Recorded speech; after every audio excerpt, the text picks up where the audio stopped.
Hello, it's Judith here from Therapies for the Mind. And over the next few weeks, I'm going to be focusing on sleep. And the reason for that is sleep is absolutely fundamental to our health and our well-being. It's fundamental to our physical, mental, and emotional well-being. So it's worth 2 or 3 weeks of our focus. And I'm going to be doing a series of videos, of which this is the first, talking about sleep. And in this video, I'm going to talk about the physical effects of sleep. Now, we all know the physical effects of the odd night or two of poor sleep, either not enough sleep or not enough quality sleep. We feel a bit drowsy and tired the next day, sometimes worse the day after. But with a couple of good nights' sleep, we quickly recover. However, we do all need at least 7 hours sleep a night, and that needs to be good quality sleep. And that means we need to be asleep long enough to have complete sleep cycles. Sleep cycles about 90 minutes and we need about 5 of them. So we need those complete sleep cycles. We need to get to REM sleep, which is at the end of the cycle. So if you are regularly sleeping 5 hours a night or less, then this is having very, very serious effects on you.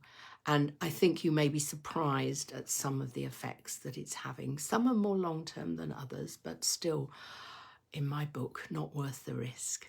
So today I'm going to focus on the physical effects of insufficient good sleep. And starting on the health effects.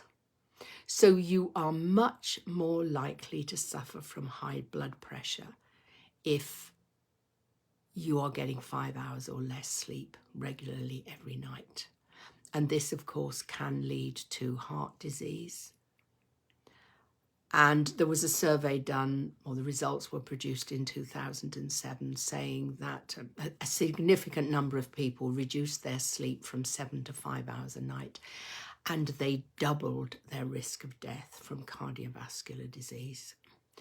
In addition, poor sleep can lead to stroke, and it can also lead to diabetes. And you'll see that these physical effects are often linked. So that will also come from one of the other effects.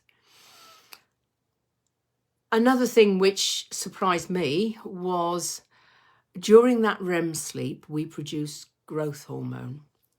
And you'd think, well, I'm a fully fledged adult. I don't need growth hormones anymore.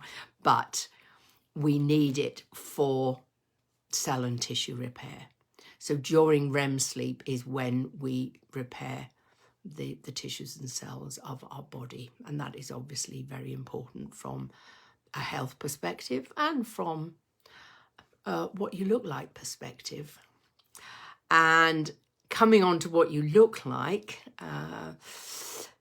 sleep or poor sleep tends to cause weight gain. This is because the chemicals which transmit the message from your stomach to your brain that you are full, or help to transmit that message, are not there, and therefore you're likely to overindulge. You don't know when you're full up, so you'll go on eating. And I think most of us can probably remember times when we did that. We probably thought we needed the energy because we were tired, but it's just interesting that you can eat much more when you're tired than when you're not. And that's because your body's not functioning properly. I mean, all of these are to do with the fact that your body's not functioning properly. So the message is to tell you to stop eating. Just don't get to the brain quickly enough.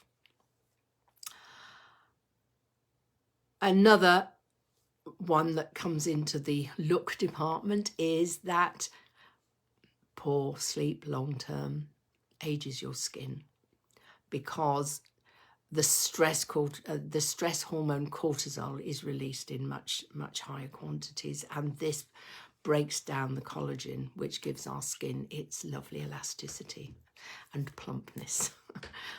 I'm sure you've seen all the adverts that say they'll put it back into your skin.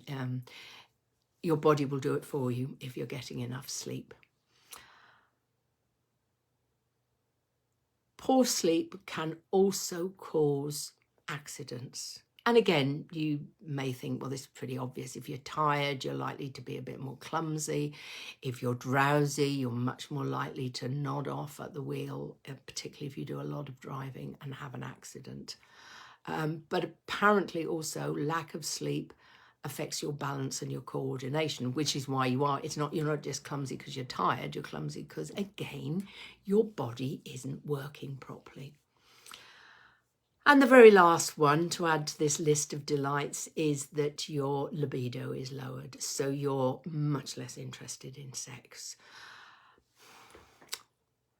I don't know about you, but that list, high blood pressure, cardiovascular problems, double the risk of death, not enough growth hormone, so cell and tissue repair isn't happening, and stress hormones breaking down collagen, and you're putting on weight because you don't know when you're full, and you're more likely to have an accident,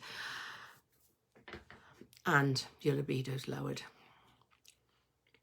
I would say that given just that list of physical effects, it's worth doing something about poor quality sleep. And I haven't even started yet on the mental and the emotional effects, which will come in a later video. So if you are suffering from poor sleep, there will be a link below this video to take you to a sleep relaxation recording.